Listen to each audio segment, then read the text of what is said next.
Assalamualaikum warahmatullahi wabarakatuh. Salam petani kelapa sawit, salam planter Indonesia.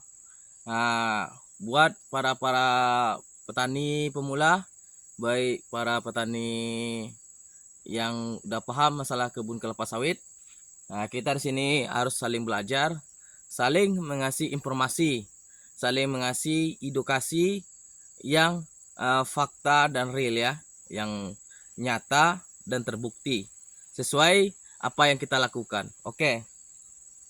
Di sini ada juga sahabat-sahabat semuanya yang bertanya sama Adi Pak Tani. Yang pertanyaannya begini, Pak, apakah turun buah, turun pelepah, atau panennya habis pelepah, itu akan membuat batangnya akan mengecil, terus buahnya akan kecil.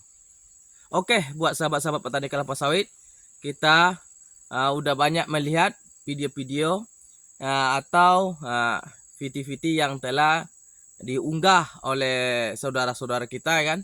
Kita lihat dia berkata bahwasanya kalau turun buah, turun pelepah, atau panen di browning atau diperkosa pelepahnya atau dihabiskan, itu menyebabkan batangnya akan kecil dan genting. Katanya. Terus buahnya akan kecil.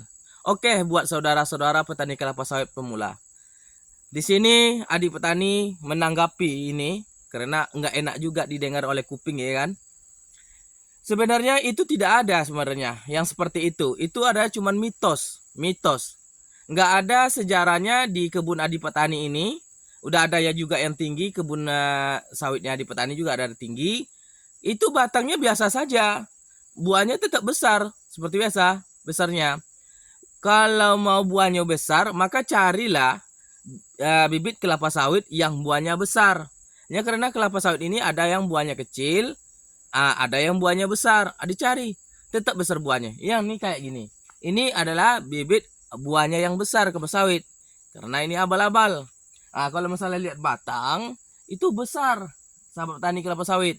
Jadi buat petani-petani pemula yang nggak paham, menurut adik petani sendiri ya, kalau pelepah ini kalau nggak dibuang ya, kalau seandainya bikin songgo dari atas tuh sampai ke bawah bikin songgo di sini, ini kan belum layak dipanen, Ini kalau dibikin songgo, itu songgo 3 lah, ini 1, 2, 3. Yang 2 songgo itu tidak ada fungsinya, malahan fungsinya menghabiskan nutrisi.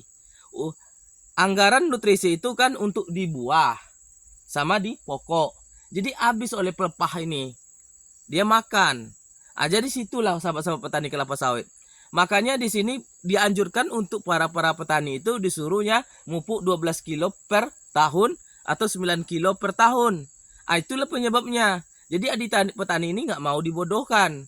Kalau pelepahnya banyak, otomatis katanya buahnya besar. Nggak juga. Karena ini punya adik petani, buahnya besar nih. Bukan satu pokok ini. Kalau memang buahnya dasar kecil, ya kecil. Kalau memang buah dasarnya besar, ya besar. Bukan ada pengaruh pada browningan. Browningan ini tujuannya adalah membuang pelepah yang tidak berfungsi lagi. Contoh sejenis pelepah yang udah tua. Yang udah tua, yang kuning di sini kan, itu harus dibuang. Itu nggak ada fungsinya. Itu nggak ada fungsinya karena dia masih menyerap nutrisi makanan. Jadi lebih baik fokus kepada nutrisi itu kepada buah dan batang saja. Itu ya. Makanya sahabat-sahabat petani kelapa sawit itu semuanya mitos yang mengatakan kalau genting batangnya itu karena diperkosa habis pelepahnya, makanya batangnya akan kecil. Terus buahnya akan kecil. Itu mitos. Nggak usah didengerin omongan orang seperti itu mitos. Karena saya udah mempraktekkan berapa macam-macam di kebun ini, semuanya tidak ada yang kecil batang kayak gitu, nggak ada. Belum jumpa. Belum jumpa sama sekali. Memang jumpa nanti apabila tidak dipupuk, terus kita panen habis-habisan, ya kan? Sampai ujung itu nggak kita pupuk, maka batangnya akan kecil seperti itu terus. Batangnya akan nggak menambah besar. Tapi kalau kita pupuk nanti, bisa kita praktekkan, sawit itu tidak kita pupuk, 1 tahun ini dia akan kecil. Nanti kalau kita pupuk dia akan besar membesar di atas tuh. Itu tanda pertumbuhan pemupukan itu sangat penting. Kenapa dianjurkan oleh perusahaan itu memupuknya 9 kilo, 12 kilo? Karena mereka itu disuruhnya tidak boleh buang pelepah. Padahal mereka yang perusahaan itu, tukang panennya udah keliling-keliling saya di perusahaan PT-PT kan. Memang saya nggak pernah memposting videonya. Tapi saya lihat orang itu panen turun pelepah juga. Paling pakai songgo satu. Itu yang herannya. Jadi yang betulnya yang mana ini? Nah, apakah ada udang di sebelik batu gitu kan? Nah, ini untuk kedepannya yang ada yang mengatakan bahwasanya kalau sawit itu batangnya akan kecil apabila di overbrowning, buahnya akan kecil. Itu mitos. Tidak betul tuh omongan orang itu. Nggak betul tuh. Nggak ada tuh sejarahnya kecil batangnya. Yang kecil itu tidak dipupuk. Itu. Ya saya pupuk bang. Pupuknya ente apa? Karena mungkin ente itu pupuknya mungkin 7 kilo sebulan. 7 kilo per tahun. Tapi aturannya itu ente itu tak tepat. Aturan pemupukannya itu tidak tepat. Aturannya nggak tepat. Maka hasilnya tidak maksimal. Jadi yang untuk mengatakan buah itu kecil, yang mengatakan bawahnya batang itu akan kecil, itu sebenarnya mitos ya. Jadi kalau mau sawit itu besar buahnya, pilihlah bibit sawit yang mempunyai produksi buah yang besar. Itu pilih. Kalau mau cari produksi buah sawit yang agak kecil, cari produksinya apa kelapa sawit pembibitan yang agak buahnya kecil. Ada, semuanya udah ada. Pembibitannya itu ada. Yang ada yang buah kecil, ada yang buah yang besar, ada buah yang sedang, ada semuanya.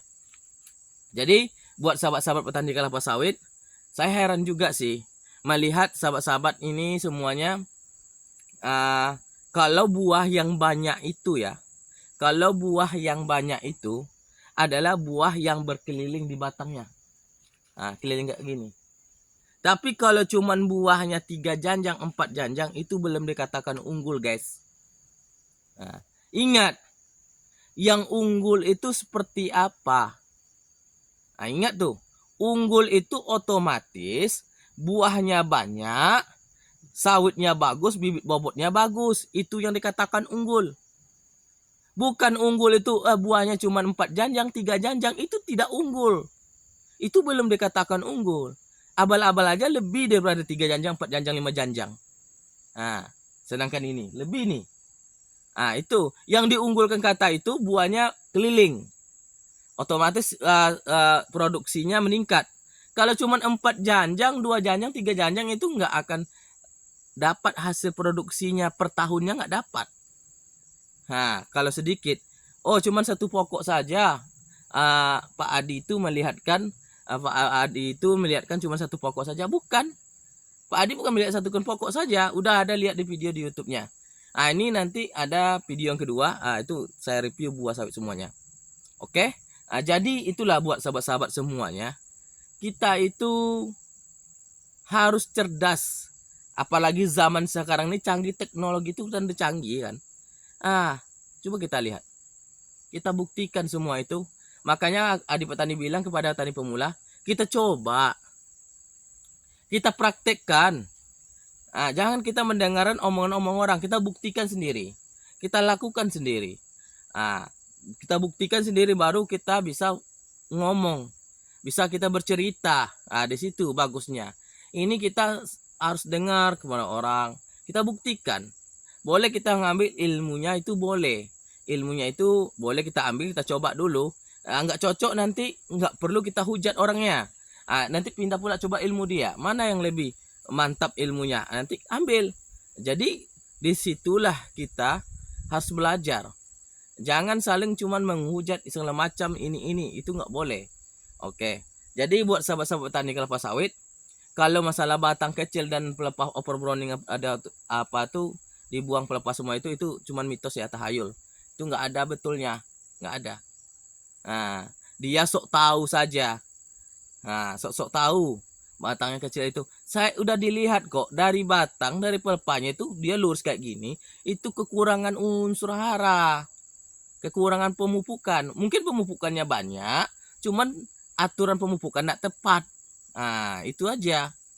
Nah, itulah. Makanya harus ada tabel pemupukan. Tabel pemupukan itu adalah gunanya adalah untuk aturan pemupukan. Jangan ngasal-ngasal memupuk saja. Nah, itu prinsipnya. Kalau ngasal-ngasal makanya hasilnya ngasal-ngasal. Oke? Nah, itulah buat sahabat-sahabat petani kelapa sawit. Ini sawit adik petani yang abal-abal ini Dura ya. Nah, karena sawit adik petani ini campur semua, ada Dura, ada Tenera ya. Oke? Nah, cukup sekian. Itulah masalah pembahasan tadi masalah upper browning ya. Nah, membuat batang kecil, membuat buah kecil. Nah, itu semuanya mitos. Oke? Itu mitos. Oke, kita lanjut sesi kedua, itu kita lihat buahnya nanti sambil berjalan, katanya ada minta video. Oke, cukup sekian. Assalamualaikum warahmatullahi wabarakatuh.